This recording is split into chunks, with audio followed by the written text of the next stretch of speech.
are now in the film. Because he forgot about being scientific and he was more and more amusing. And he got wonderful speech. So the whole crew was absolutely delighted. And not only that, but he already organized for us a big meal for he shot it in his summer house outside of the city. It was a wonderful adventure for the crew, and we got a wonderful material. Then I got this guy who was expert in crime, and with him we also repeated the same thing. He was also a real policeman. No, he was a colleague of mine, kind of friend from studies, but he was a very passionate criminologist.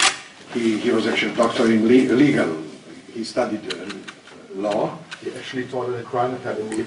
Yeah, and he became one of the great experts in crime and became great teacher for the old police courses and some international. He did some incredible international stuff. And even now, at the age of, he's now close to 80, he's 78 or something. His last story that we learned like a few months ago, there was this big strange case in Singapore that they could not sort out. There were people who were doing printing fake dollars. But they were absolutely perfect. So they could not find any single proof. They were all experts. The guys were caught. Police was sure that they were doing these falsified hundreds of dollars, but there was absolutely no trace behind. And they got all experts from all police, I don't know, from New York, from Paris, nowhere, nothing. No way to connect them with the... And then he looked, he was invited from Belgrade, now retired expert.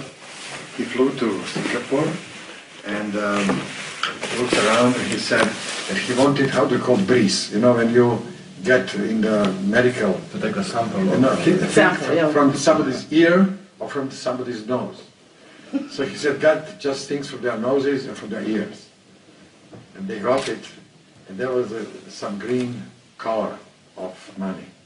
Because the nose and ear gets when you deal with big quantity of new money, or this bank from bank, and you steal. Then there are very little tiny things from this color of dollars gets in the nostril. And so he sorted out it from like 10,000 miles, just being very intelligent, expert in the police work. So he was pleasure because he was immediately telling us all these incredible stories. He brought us to this criminal museum with all this stuff. And so practically I got the backbone of the film, these two speeches. And then we looked for a story, and then the story came out quite easily just from what we learned from all our contacts. So film was like always done day by day. We would shoot for a few days and then sit down and think more. And we got film shot very cheaply because we shot everything on the spot. And then what was even nicer, when film came out, we discovered when film was already filmed in the laboratory. The laboratory belonged to the big studio. And people in the studio discovered they never had official decision to start shooting of this film. They believed that this film is going to be shot in the springtime, and there was this decision, in the springtime we'll get this film. And we almost like shot the film without studio because we were always around, but in the studio, like people in the lab, they knew us, and people who brought the cameras. So we got like film shot almost like a gift of the company. And then our return of our gift was, it was the first film in Yugoslavia that had more than 1 million viewers. In Yugoslavia? In Yugoslavia. And until then, they were all like first 10 films on the lists were always Hollywood movies.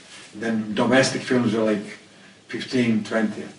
And we got first time film that was better than any Hollywood movie, because everybody went to see, it was in our language. It was like our guys. So it was, I don't know, I'm telling some kind of story from my village. But it was a pleasure to do it. No, it's a very interesting story.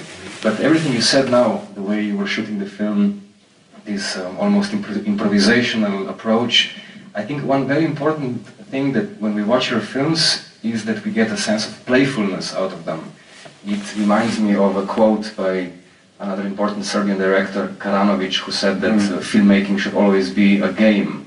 And usually cinema is perceived as something very, very, very serious. So, but watching your films, it seems as if also you were having a lot of fun when you were making them.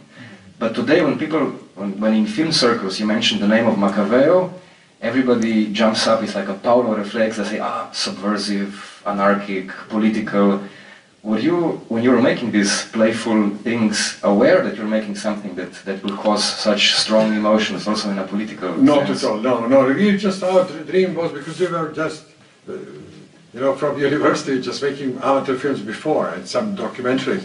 So we were just happy to get a movie. But what was luck was that we were all friends, like set designer and, most of the crew was like friends. And like, for example, I got a story about a woman who dealt with telephones, and I went to the sanitary department to see like what is most interesting in sanitary department in the city. And they said this and that, and said, but what creates most trouble for you? They said, oh, rats. That's really horrible, We have these new magazines and this, and the rats, they're like everywhere. And so then I went to see the crew that was fighting rats. And so that's how we got this story about the rat catcher. It started from discovering that in the sanitary department of town, from all people who were fighting with something, the rat catchers were like avant-garde. So we went with them, and we shot, the whole thing was shot like in a day. We just organized some old market. We put they put poison, and in the morning dead rats come out. And then they just collect these dead rats and burn them. But we didn't know how they do it. So first we did what they said. We said, what are you doing? We said, now we have to put poison in, and we chose the market, and they did it. And we came in the morning, and suddenly there was a plenty of rats, and we just shot them. But what happened in the meantime? Because they knew that we already shot them when they were putting this poison. And they were dressed in some kind of dark thing. They have this some kind of official thing. But next day, because they knew now they're in the cinema, next day they came with white shirts and ties. And you never call it. So in the film, if you look at it again, you see that the rat catchers are catching these dead rats with having white shirts and ties. So like the humor came from them, Because like if I was like a professional director, I say, oh, it's wrong, where's the costume designer? Dress them as they should be dressed. But I discovered that they understood better, like what we like in movies. We like in movies things that are fun, And then, so there are like things happening like that all the time. So for example, we have to shoot two of them, how they meet. And I wrote in the script that two of them will kind of meet, and then he will visit to have a cup of coffee with her and watch TV. That was just one idea. But we found this little apartment. The apartment was about 20 square meters. They were like very poor apartments. Behind some big house, there was another house in the garden, in the back. And then on the back side of the second house, were really these small apartments.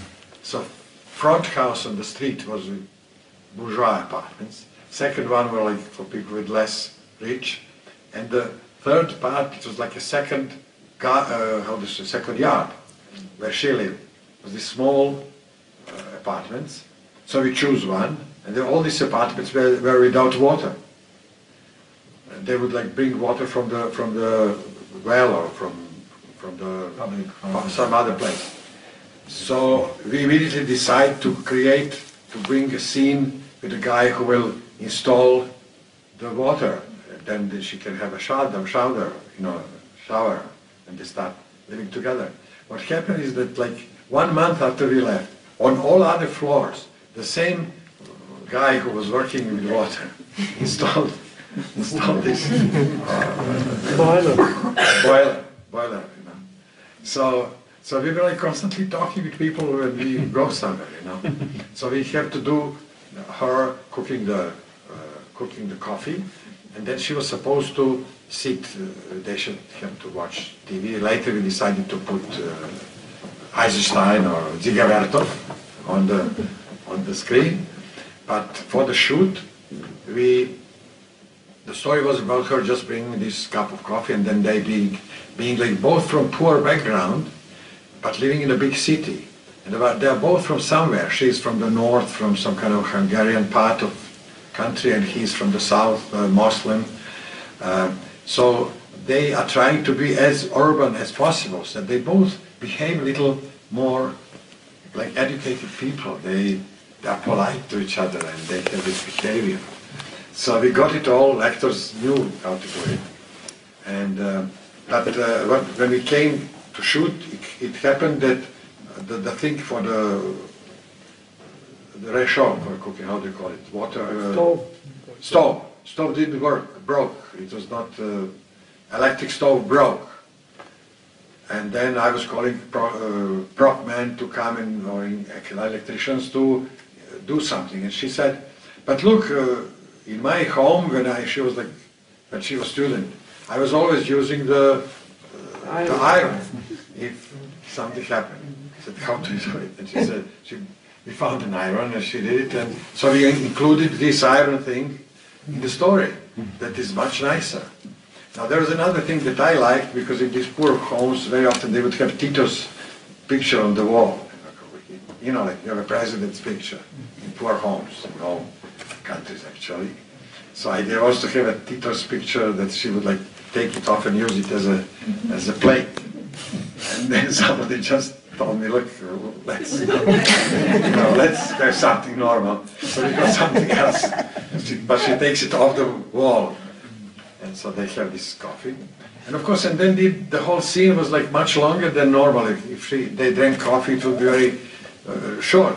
But they both, being good actors, they knew that how do you play like primitive people when they meet first time. Then they are both more polite and they don't reveal what they're planning, and they know what is going to happen in an hour. But before that, you have to say something nice and speak about theater, So this is what they did. So the film was producing itself. And then when we were looking I asked her what you can do. So she was telling me that she's doing this soap bubble. We have like few shots with this soap bubble. She showed me that and I said, okay, we shot few, but it's about lonely woman. So we use it for the moments of her loneliness. But she said, oh, but my forte is cherry strudel. Her mother taught her cherry strudel. Would you like me to do a cherry strudel? Said, sure. So then we brought everything that was necessary, and she was doing the whole cherry strudel was done as a documentary. And I even had some lines that he has to talk to her, and it was all cut out because cherry strudel was so fantastic, the whole work, that I dropped the dialogue. And that was just the nice music. And you get that's the lady who is sitting there in the first row. I think that she invented that it should be opera. It should be the opera. And you told me which music to use. She claimed that she was not participating. Yes, because Dusan Makavejev is not our only special guest. We also have with us Mr. Bojana Marian Makavejev, a long-time companion and co-worker of Mr. Makavejev. For 50 years you worked together. She is, for example, responsible for the wonderful sound collage that we heard in WR yesterday. She's very shy, but she promised that today she will also maybe speak a little bit about how the two of you work together, how does it work, this improvisation. So, Bojana, maybe... She's not shy.